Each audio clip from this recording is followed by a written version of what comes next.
Mr. President, next interpolate is this representation. I move that I be recognized, Mr. President. Who? This representation. All right. Please proceed. Mr. President, I would like to manifest my support to the revelations made by the gentleman from Cavite in his privilege speech, and ask a few questions later.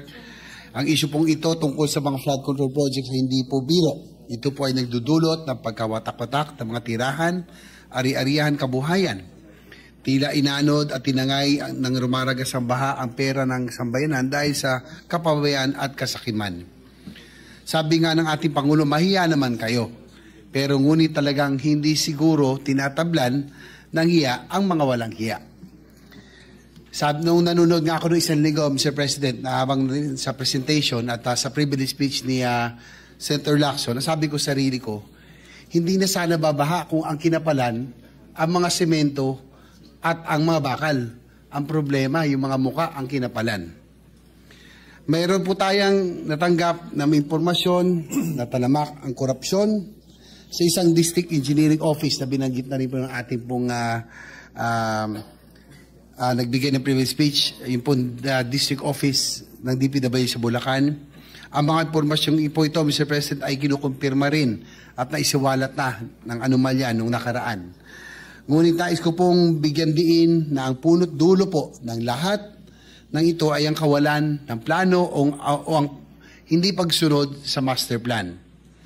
Ang kawalan po ng malinaw na pangmatagalan na plano sa ating infrastructure, ang patsi-patsi o putso-putso na mga paggawa ng pagbibigay ng puwang para mamayagpag ang korupsyon. Mr. President, the slightest irregularity can ruin the structural integrity of an infrastructure and can cause it to crumble. Ito po yung unang tanong. Mr. President, nabanggit po ng good senator no isang linggo na may mga salta kayo na hindi nyo natagpuan kahulugan sa dictionary kundi sa corruptionary. No? Yun po yung inyo nabanggit.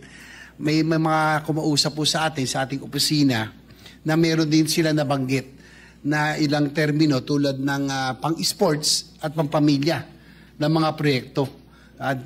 Dito sa mga notorious na mga district DPWH district office na narinig nyo na po ba yun? Yung pang-sports at pang-pamilya na mga projects. Ngayon lang po, Mr. President. Ang nakaligtaan kong isama sa corruptionary, yung sahod. Alam niyo po ba yung sahod? Ito yung mga collusion ng mga contractors na sumasama sa bidding. Yung iba doon, sasali, pero alam nilang talo sila, sasahod na lang sila. 4% na po. Babayaran na lang sila para magpatalo. Para maging legit lang yung bidding, kailangan may mga kasaling iba. Pero kasama na sa gastos yun. So malaki rin. In 1 year, parang 100 milyon din naabutin yung nakalaang pondo para sa mga sahod.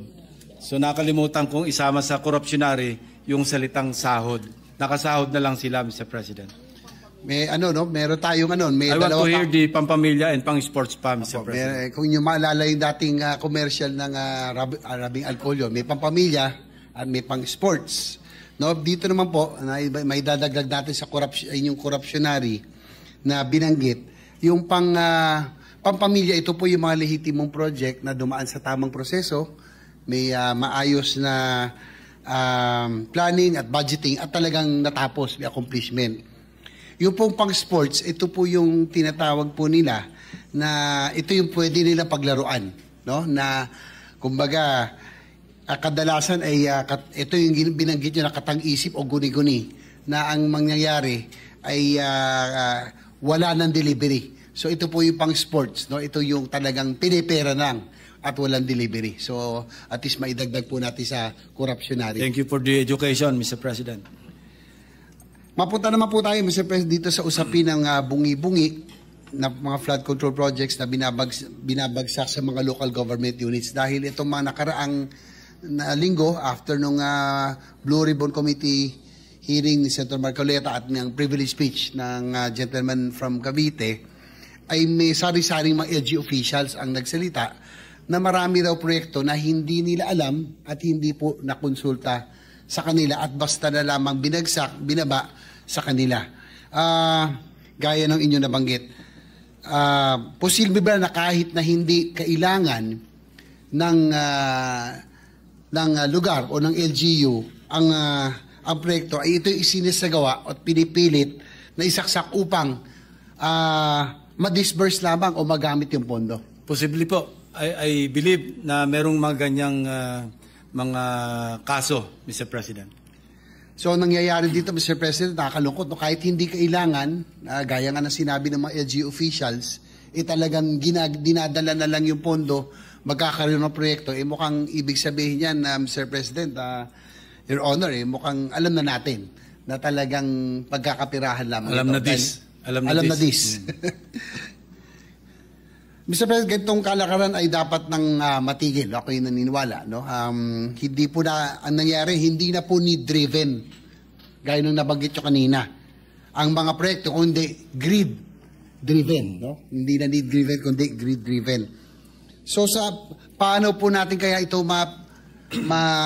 mapipigilan na hindi na mangyari? Ang pagiging aktibo ba ng regional development councils na dapat dumaan sa kanila muna ang mga nasabing mga proposed projects bago po ito dumaan, kung sakaling dumaan sa NEP o kaya sa insertions, ay dapat sigurong maging aktibo ang Regional Development Councils. That should have been the practice, Mr. President. Kailangan talaga mag-emanate from the local development councils yung mga proyekto, karamihan doon at least, except the mga big ticket projects, talaga national yon.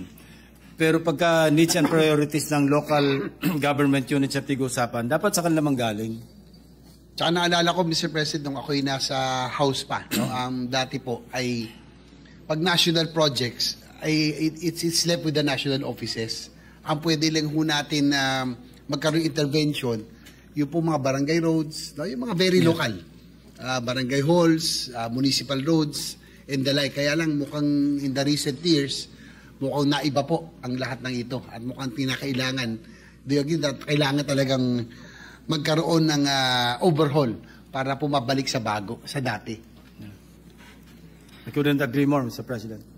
Mr. President, meron tayong impormasyon na nakalap na ito po nakakabahala din, no, na minsan pag lumabas po yung General Appropriations Act, kasi po yung mga contractor na nag-aantay, yung mga DPWs at iba pa, malalaman lamang kung ano po yung mga lumabas, no? So yung mga detailed matrix, mga project plan, minsan daw in 2 weeks kinakailangan nilang tapusin. So nakakabahala dahil ito ang magiging dahilan kung bakit nagiging bungi-bungi siguro ang proyekto, dahil ang nangyayari daw Mr. President, hindi ko lang kung nakuha niya impormasyon na minsan dahil po sa oras, no, ay minsan tinuturo-turo na lang. Minsan yung coordinates ay mali-mali. Kaya po siguro yung pinresent yung proyekto, yung sa Bulacan, yung sa Nauhan, ay hindi dikit-dikit.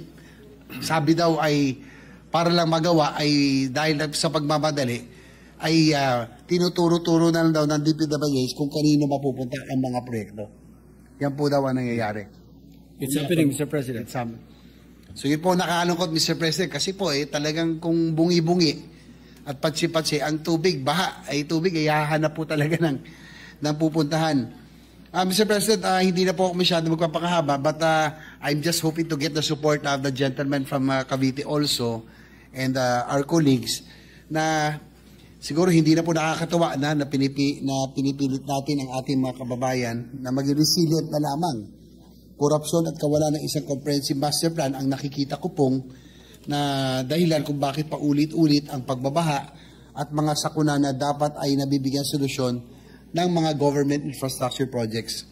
Kaya naman po, Mr. President, mas porsigido po tayo ngayon na isulong ang aking panukalang batas, Senate Bill No. 2, ang Master Plan for Infrastructure and National Development Act. Gagawa po tayo ng Comprehensive Infrastructure Development Master Plan na magsisilbing Biblia ng lahat ng infrastructure projects ng gobyerno. We will be hitting 2 birds with 1 stone, Mr. President, with this measure. Since we have a lot of catching up to do in terms of infrastructure development with our ASEAN neighbors, the infra projects, especially the big ticket items, will transcend different administrations. And second, with the comprehensive master master plan, we can avoid occurrence of these insignificant ghost projects and stop the modus of corruption. Naghanda na po tayo ng isang privilege speech tungkol dito na nais ko po sana ibahagi sa inyo sa mga susunod na araw. Sana po, Mr. President, pagtulong-tulungan po natin na maipasa ito sa Senado, hindi po tayo titigil at magtatrabaho po tayo para sa isang maayos, world-class na mga infrastruktura na deserve ng ating mga kababayan. Mr. President, I'd like to thank the gentleman from Cavite. Maraming salamat po for